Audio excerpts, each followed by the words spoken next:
Hello and welcome to another episode of the Laughter Channel where human interest meets humour interest. My guest today is Evan Carmichael.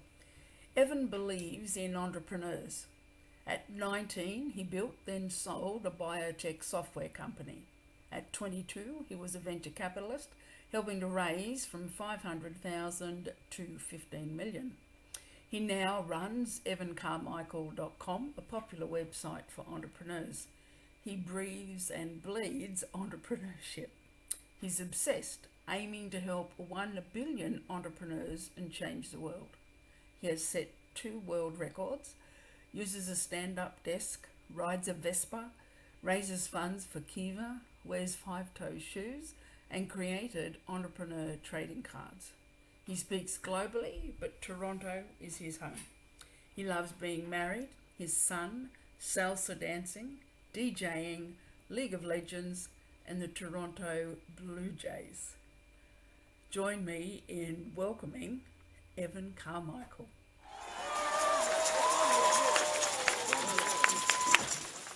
Awesome. Evan Carmichael, an honour and a privilege actually to be in conversation with you today. Thank you so much for agreeing to be a guest on the Laughter Channel. This is not a comedy show, but for me it's an exploration of where human interest meets humour interest.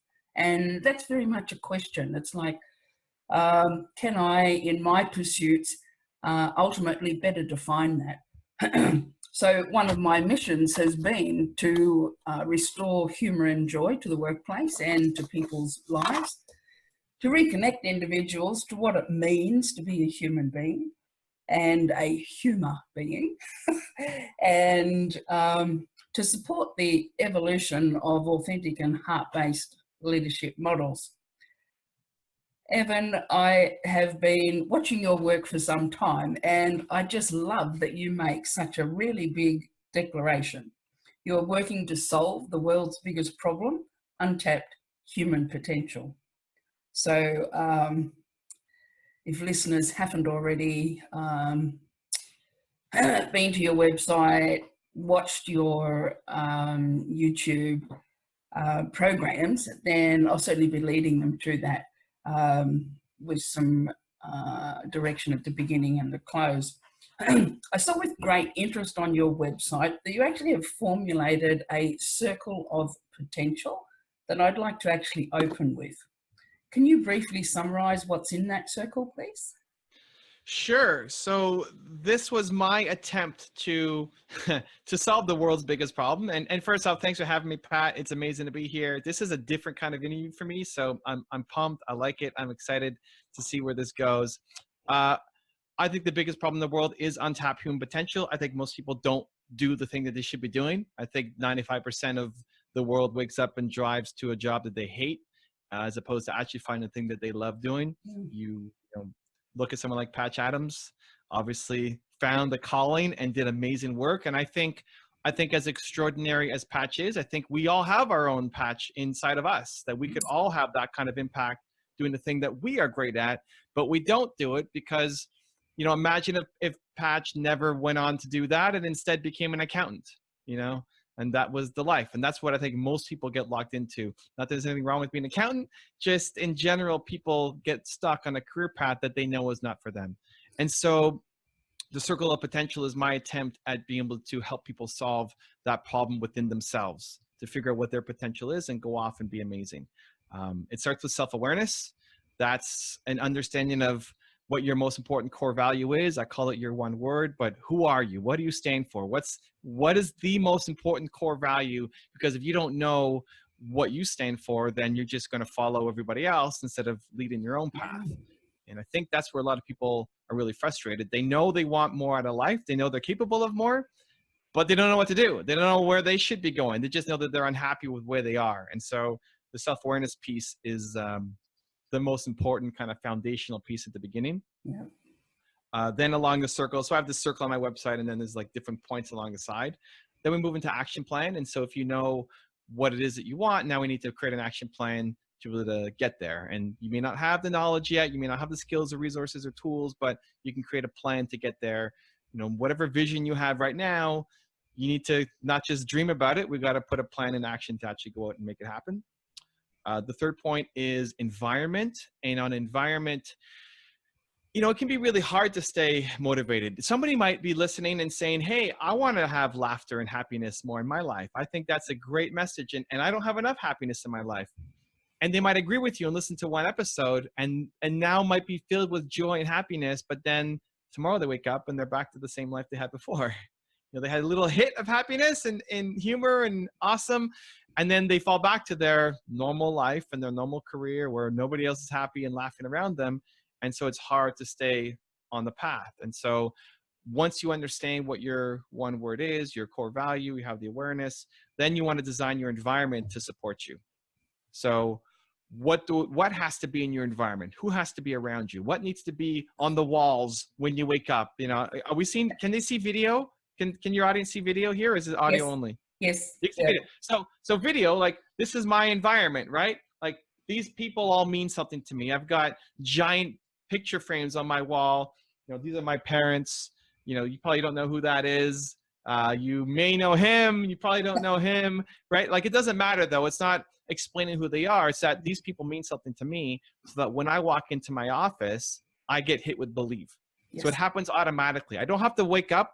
If you want more laughter and humor in your life, you shouldn't have to wake up and have to think, how do I get more laughter and humor? You want something in your environment that automatically triggers it. When you do that, as soon as you take away the thinking, it's going to happen automatically. Then you fall into place and it starts opening up the world for you. And so whether it's humor, for Pat, whether it's belief for me, whether it's whatever it is for you guys watching, designing an environment that serves you is really important. The fourth part is habits. Now we get into routines. What are you doing on a daily basis that sets you up? So if you want more humor in your life, listen to Pat, like watch the show every day, right? She's going to bring humor. It's going to be amazing. Listen to what Pat had to say, read the books, watch the movies, do the thing that gets you the feeling that you want. Because no matter how great, at least for me and a lot of people I've talked to, no matter how great you might be feeling at the end of one day, you wake up and you're starting over again. As much as I am Mr. Believe and confident and courage and yes, what an amazing day. This life is awesome. I wake up tomorrow morning and I'm wiping my eyes and I'm tired and I have sleepies and I have lines on my face and I don't wake up saying, yes, right? That's not how I start my day. And so if you're like that, man, that's amazing. But for me, the habits that you have are really important. So when you have the self-awareness to know what the core value is that you want to be in your daily life, then you create the environment and the daily routines around it. So you want more belief in your life, watch my videos. You want more humor in your life, watch Pat's videos. Whatever the thing is that gets you feeling the feeling that you want. And there's no judgment against it. Like if hugging your cat while naked on the balcony, is the thing in the morning that gets you feeling all set for the day, then do that every day, right? Most people wake up like an accident. And then they get some hit of inspiration somewhere later on in the day, sometimes once a month. And then they have one great half of a day and then they fall back. And so the great thing is you already know what inspires you. You've already been hit with inspiration many times in your life. And so if you just think about what led to that, what was I listening to or watching or reading or talking about, and then now design your day to put that as one of the first things you do every single morning when you wake up. It doesn't have to be a 5-hour morning routine. Like it can happen in 5 minutes or 10 minutes when you identify the thing that gets you super excited. Habits, and we move to accountability. That's more who holds you accountable. Having somebody in your life who you're on this journey together with, and they want this and you want this, and you're both, you may not want the same thing, but you're both chasing your own goals. And when you are accountable to somebody else, you're much more likely to follow through. When you're only accountable to yourself, it's easy to let it slide and not show up and not do the work. So whether it's accountability with an individual, whether it's accountability by posting online, social media, saying, hey, I'm doing my 30-day challenge. If you don't post, people are going to be on you. Some kind of accountability. So it's not just on your shoulders, because ultimately a lot of us will let ourselves down. We may have motivation for a certain amount of time, but without external motivation, sometimes we'll fall down. So you want the people in your life to help you on your journey when you need the help. Then we go mentoring. I'll just go quickly to the last one because I know I'm going to get to your questions and to the humor. Mentoring is just basically like learn from Patch, learn from people who've come before you, could learn from your heroes, learn from the people who you look up to help you on your journey. Expression then becomes expressing yourself through your hair, through your clothes, through what you sing, what you wear. You know, I have my nails painted here orange with a white stripe right now. Oh, we're matching. We're matching. I have racing stripes on mine, the white racing stripes, but expression, right? Like I wear this, like I feel like Batman wearing my Believe hoodie, right? You're wearing your amazingly colorful and exciting outfit. It's an expression of yourself. And so when you can learn to wear your hair and wear the earrings and wear the glasses and wear the clothes that make you feel the thing that you want to feel, as opposed to I'm wearing this to impress somebody else, that's when things really start to change for you as well. And then the last one is just experiences, going out to events, meeting people, gaining new experiences, not just being stuck in the same 9-to-5 life. And when you do that, meet those people, get those life-changing experiences, it just elevates you to the next level. So I've talked for a lot. Hopefully that helps. That's awesome. That's an awesome introduction. Thank you so much. So first off, I'd like to ask you, you mentioned at the very beginning you didn't know about your sense of humour. So how would you describe your sense of humour? How would I describe my sense of humor? I think for the people who know me, it's probably silly. I don't know, childlike, I guess. Yeah, I don't know. Yep.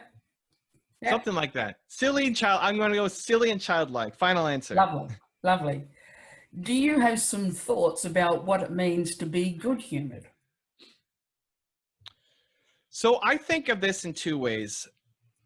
My gut reaction is probably not where most people think. I think my gut reaction is just to be able to handle things well, to be able to take things that come at you, because life is going to throw a whole bunch of unexpected garbage at you, and to be able to handle that and say, I may not be able to control what comes at me, but I can control my reaction to it, and I get to decide whether I want this to negatively impact my day or not. And so being able to choose to see the positive and choose to react in the way that best serves you, I think would be good-humored. I think most people would kind of bring it down to comedy or laughter or like a jokey kind of person, but that's my instinct when you ask that question. Yeah, lovely. Thank you. One of the things I say about being good-humoured is I think it's about learning to be appropriately responsive or not. And that requires a really good listening, being able to determine beyond the surface and understand a little bit deeper where people are coming from, and then how you choose. So very much a dance, a dance between people to be in that good, to get that good-humoured banter going. The repartee, it's like a good tennis match for me. Do you think we all have a sense of humour? Of course. I mean, everybody's laughed. Who hasn't laughed at something? Yeah. I think some people, I have Alex on my team here, who's one of the funniest people you're ever going to meet. Always the life of the party, always making people, feel good about themselves. I'm not going to be the guy on stage telling jokes most of the time, but everybody has a sense of humor. Everybody has laughed at a joke. There are some people who can even transcend, language.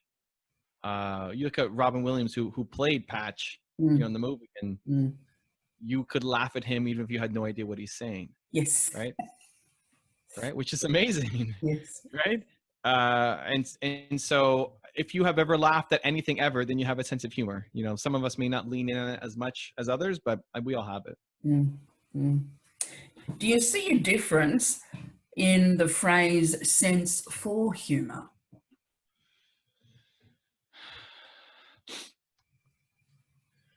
I think when I hear the word sense for humor, the immediate thing that comes to mind is just empathy, is being able to understand the other person better, to be able to recognize what humor look like to somebody else as opposed to just yourself. Somebody can have a sense of humor, but if you have a sense for, I can understand how somebody else might be funny even if I don't get the joke, or how valuable it can be to entertain somebody even if that doesn't entertain me. Yeah, nice. Yeah. One of the things we do, so I have a dancing company here in Toronto. Yes. We teach salsa dancing. It's one of my businesses, and we go through this model of educate, entertain, evolve. So when I'm training an instructor, when my team is getting better and learning, the foundation is education, where they have to learn. Like, you're coming to learn how to dance. If you don't know how to teach a dance step, we're not in business, right? Yeah. You have to, right? But why do most people come and teach a dance class? It's not to become the best dancer for the most part. They're looking for an escape. They're looking for something fun to do. And so entertainment is the second part. You have to entertain them. They have to be entertained coming out. And that becomes where it's unlocking what humor looks like to the instructor. Because if you're going to be at the front of the class teaching, you need to tap into your own sense of humor and fun. If you are having fun, if your sense of humor is being unlocked, then the class will like it. Yes. The people who are with you will enjoy it. But if you're trying to do humor like somebody else and it's not genuine to you, then you're going to lose. And I think that's part of, I don't know how much you get into leadership and all that kind of stuff, but I think leadership training should be about unlocking the inner leader in the person. So if you're trying to train humor, the leadership part of it for the people on your team or the people underneath you, or even, your kids, is helping them find the humor that resonates the most with them, even if it doesn't resonate with you. And so the sense for humor is understanding what humor could look like to somebody else and having the empathy, as opposed to, oh, that's really funny, I get it. Yeah. Yeah, thank you. How do you see trust contributing to more intimate conversations? I mean, they go hand in hand. How do you have an intimate conversation without trust? If there's somebody who you really don't trust, you're not gonna tell them anything. I don't know how you have one without the other. I think, man, you would just have to really not care about the other person's opinion at all. You'd have to have such a high level of self-confidence to have an intimate conversation with somebody that you don't trust. For me to come on and have an interview with you, if I didn't trust you, which I do, but if I didn't trust you and you asked me a question that was really intimate and that we're not talking now to your audience, it's just me and you, for me to share it and not trust you, I would have to have zero care of your reaction to what I'm saying. And so I think it's doable, and maybe I'm backstepping a little bit from my initial reaction, but I don't think it happens that often because there's always some degree of care. Like, what is Pat going to do with this information? Is she going to tell somebody? Is she going to broadcast it on social media? Is she going to backstab me and kill one of my business deals? Is she going to, tell my best friend about this and it ruins my relationship with them? I would have to have zero care about what you're going to do with that information, which is very rare, I think, in most intimate conversations. Mm-hmm.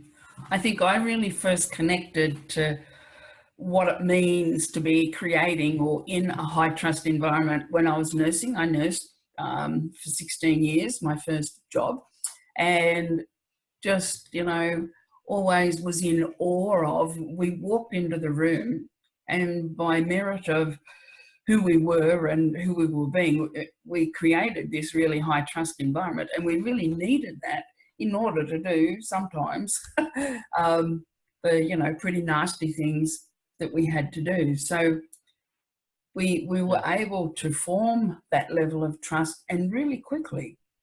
And I've often questioned that. It's like, how did that come about? So some of it might have been stereotyping the nurse in the uniform and that whole notion she's not a real estate agent, a bit different in terms of perception. And then the whole idea of we used humour a lot to break down the tension, the nervousness, and just pave the way for the next thing, and to help them get through whatever moment of pain, if it was that. Humour was a big part of that, especially for myself. Mm. Yeah, I think as it's such an interesting topic, because I've never been asked about this, so now I'm reflecting while you're talking. I think for most people, I think in most situations, when you have to deal with somebody else, whether it's a situation like that where it's your profession and you want to obviously have a great relationship, and you want to get results for your customers, and you want them not just to learn how to breastfeed, but to the emotional the crazy emotional toll that it takes, like if the latch doesn't work, or just mothers staying up all night and being frustrated. Having a 8-year-old son myself, I know the pain and suffering in kind of the early years. And for other people who may not be in such high stress situations, just in general with strangers, the faster you can build rapport and build trust, and humor is a fantastic tool in the tool shed to be able to do that, I think is really important. I think though, I also then think for the people on my team, like for the entrepreneurs that I'm investing in, I teach them to do that with customers, and then I teach them to not to care about that for themselves. This is a weird dichotomy, because if you can only move forward when you're in a relationship or you're getting feedback from a high trust or high rapport situation, I think it's going to limit you. It's like if somebody's giving you feedback to say, hey, Pat, I love your show. It's amazing. I tune in every week. I have a couple of suggestions that I think might make it better if you're really open to it. And so it's like really sugar-coated. I'm a fan of your channel. I'm trying to show that I love you and I care about you. And here's some feedback to make it better. Whereas some people will say, Pat, this is the worst thing I've ever seen. You need to change this, right? And the thing is, with that negative person, we'll often label them a hater. And for a lot of times it is. They have no value, but sometimes it's a kernel. Like the way they delivered it was terrible. No humor, no respect, no trust, despicable human being. You would never do that to anybody else. But there was something that you might be able to actually learn from it if you could not get in your own way, right? And I think to be able to grow ultimately to get the goals that you want, I think being able to be that person who is high trust and build rapport quickly and inject humor when need be, to get to where you need to go, to help the people around you, to build the movement that you want, and at the same time not need it for yourself from other people, I think is an interesting dichotomy. And it's what I try to teach to the people on my team. Yeah. One of the things I talk about is to set out with intention, but not be attached to the outcome. So that lets you, energetically for me, it always frees up the space. It allows for more open dialogue. And one of my pursuits has been always to improve my expression. I want a language really well. I've been able to do that for years on paper, but I wanted to have it here now in this verbal expression. So investing a lot of time there, because it's like a conscious practice. And then once you've integrated it, then you've got, you have a better sense of it. One of the things I say to my clients is humour in, humour out.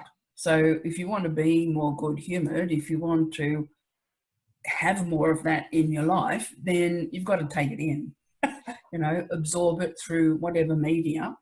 And, the more well-read, well-versed you are, then the more you can reflect that back out into the universe.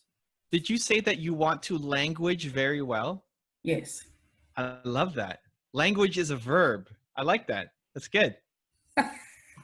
Yes, really important. I might use that. I want to language very well. I like that. Good. This is good. I like it, Pat. Unique questions coming out here. This is great. And listen, for those of you guys watching, Pat got up early for this. It's 3:30 in the afternoon for me, but 5:10 or something in the morning for her. So this is I would not be this crisp at 5:10 in the morning. So this is great.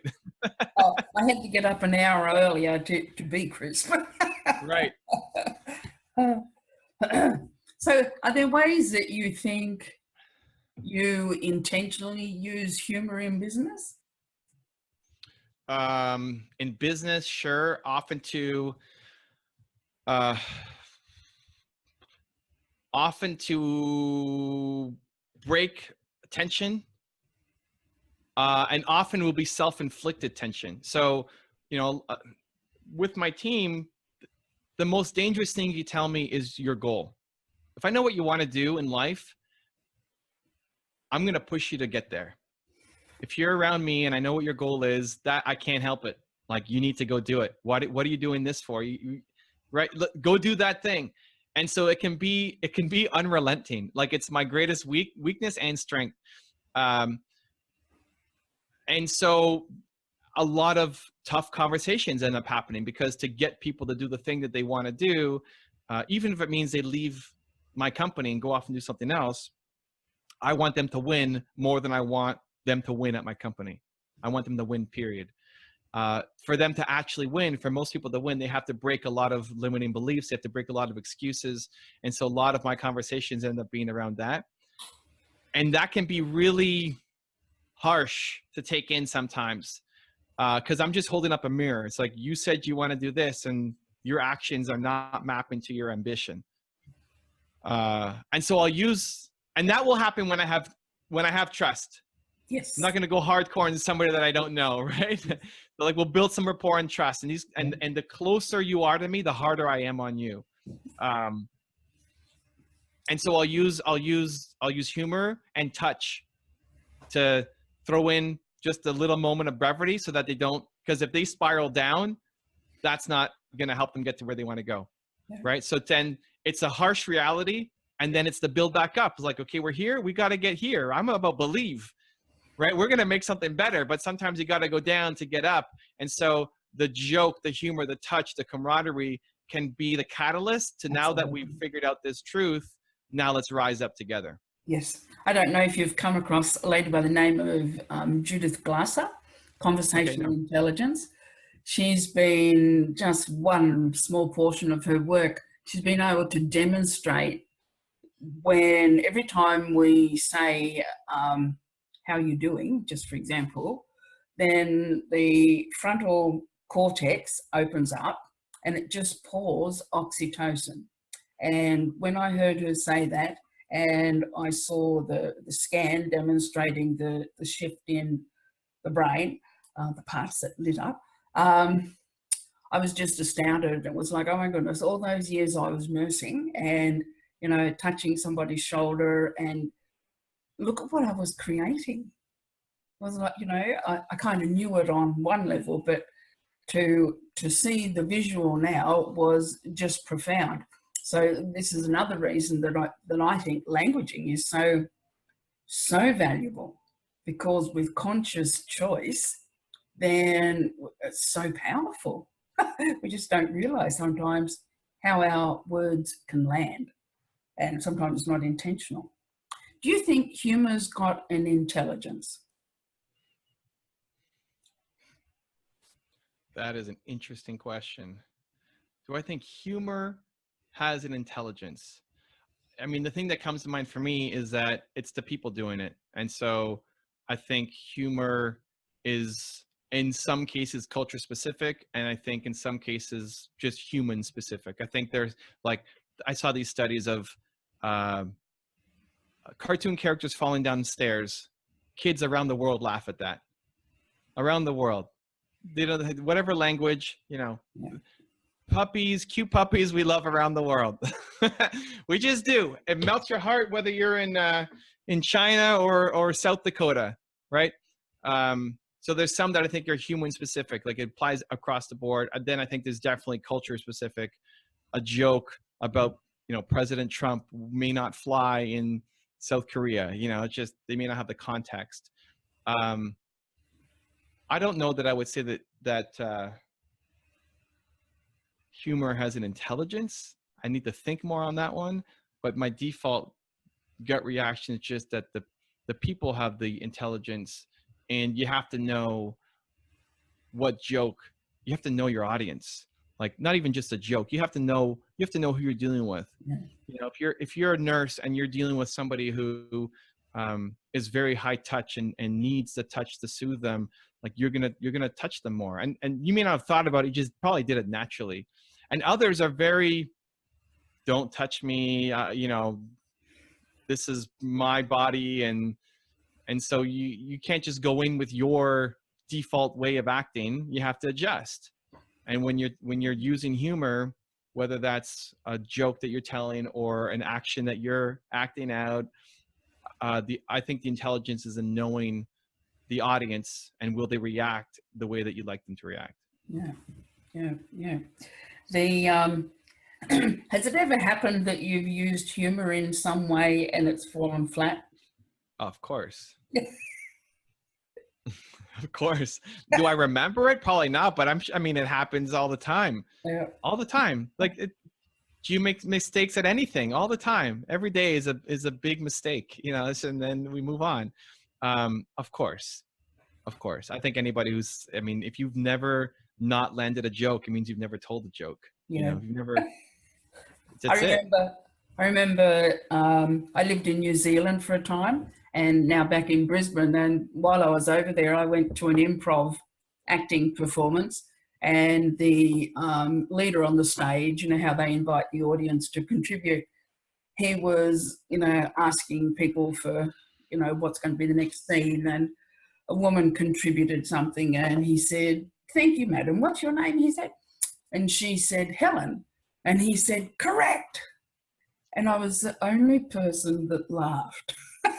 No one else in the audience thought it was funny. And for me, that was even more funny then.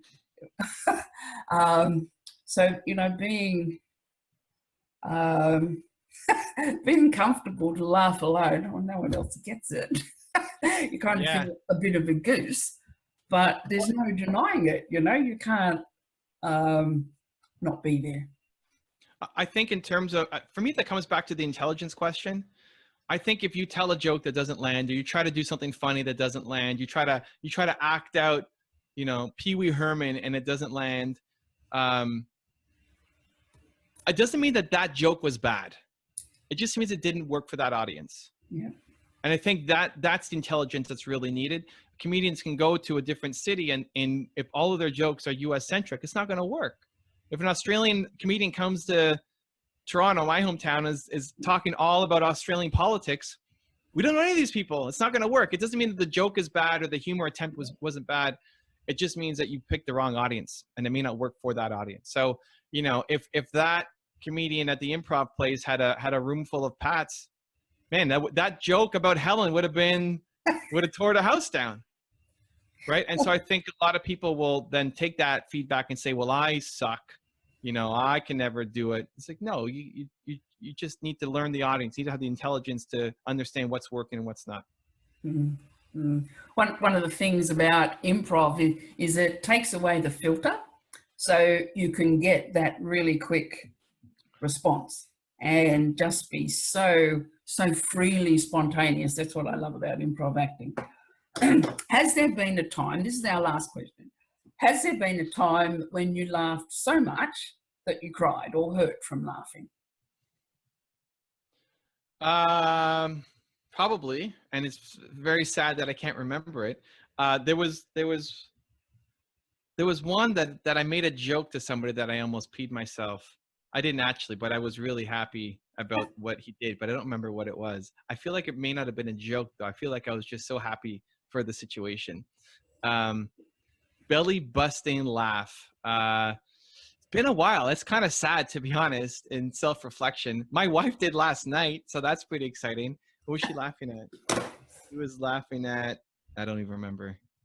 I'm not very good at looking back. I mean, I think we've all had it, but I don't remember. Now I feel sad, so I'm gonna have to watch more Pat videos to get my humor up. We can't end on that, Pat. I don't remember the last time that I laughed. And you know what this is true for so many adults. Young children laugh spontaneously, you know, 100 times a day, more probably. And, you know, they're much more connected to the awe and the wonder of the world. And as we grow and become sensible, as we've been instructed to by family, etc., we lose some of that. So, you know, being able to tap into our playful self, our inner child, is a wonderful way to reconnect. And you don't have to be a comedian. It's not that you need a huge repertoire of jokes, but to be able to relax enough to step into another place and enjoy the repartee and to foster it. This is something I'm super passionate about. I think playfulness is really, really important. I don't express it through belly busting laughter, but I think if people, you know, like I have orange nails, you know, I think the biggest thing with all of that to get more playfulness into your life is to work on letting go of the judgment from other people around the playfulness in general. So why I did this, right? Why did I paint my nails orange? My dance team won first place in a competition, and I took them out to a nail salon. A lot of women, they like their nails. Here's a celebration. Let's go. And they asked me, Evan, are you going to get your nails done? As like a joke, right? Because I did they call it the man manicure, where they just, you know, scrape off the whatever, but it's not really a manicure. It's half price. It's just to be there and be with the team. So they asked me if I was going to do it, the real one, as a joke.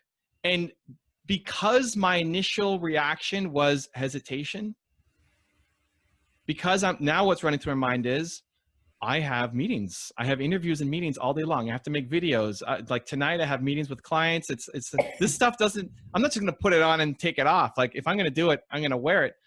People, my friends, my family, everybody. And because that was my reaction, I had to do it. The reason to not do it was the judgment of other people, and so I had to do it. And the more you train that muscle, so I think everybody watching, they all have these moments of like, oh, how about I jump in that puddle? Or how about I go and get on that swing set as we walk by? Or how about whatever, like little tiny things, right? And you stop. You might have done it if nobody was there, but you stop because there's a stranger walking by. And I think by default, most people will just play small in general. Most people will just, they won't even catch it. They just won't do it. They won't even catch themselves playing small. But if you can catch it, then you have to do it. Then you train the muscle. A quick example is like these earbuds. I walk down the street, I got music playing. I'm on these side streets and I'm dancing, I'm grooving. And then I get to a busy intersection and there's people there. So what do? Oh, I conform, right? I bob my head a little bit. I'm not moving anymore. And then I caught myself like, well, what am I doing? But these people are going to care that I'm dancing, right? And because I was dancing small out of their judgment, now I turn up. Now I'm dancing big on the side. I have to, right? And not in their face, not to get in their personal space and offend them or anything. If anything, I'm entertaining them. If anything, it's this is crazy guy. What's he doing? But letting go of that fear of judgment, painting the nails, dancing on the street corner. But the thing is, how many times did I do that? How many times did I walk down that street corner and dance smaller and just bob my head and never cut myself? Like hundreds of times. We just eliminate play and we live on a smaller scale. We conform by default. And so whenever you can catch it, building the courage to release the fear of judgment of other people. Yes. I think it's super important. Evan Carmichael, thank you so much. It's been an extraordinary 30 minutes. So grateful. Your website, what's the best way for people they can go to your website? What's your website? Yeah, website's off my name, evancarmichael.com. And your YouTube channel. Yeah, YouTube, Instagram. I'm on most of the places you can catch me. Wonderful. Thank you. I hope we'll converse again sometime. Thanks a lot, Pat. My most unique interview of the day, so I'm very appreciative. Awesome. Thank you, and bye for now. Take care.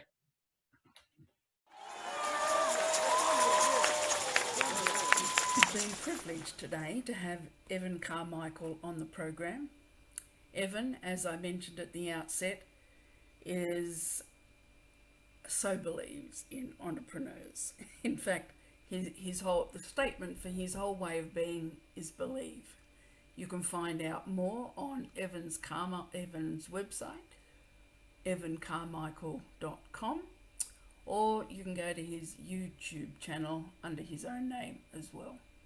Thank you so much for being with the Laughter Channel, and we'll see you again in the next episode.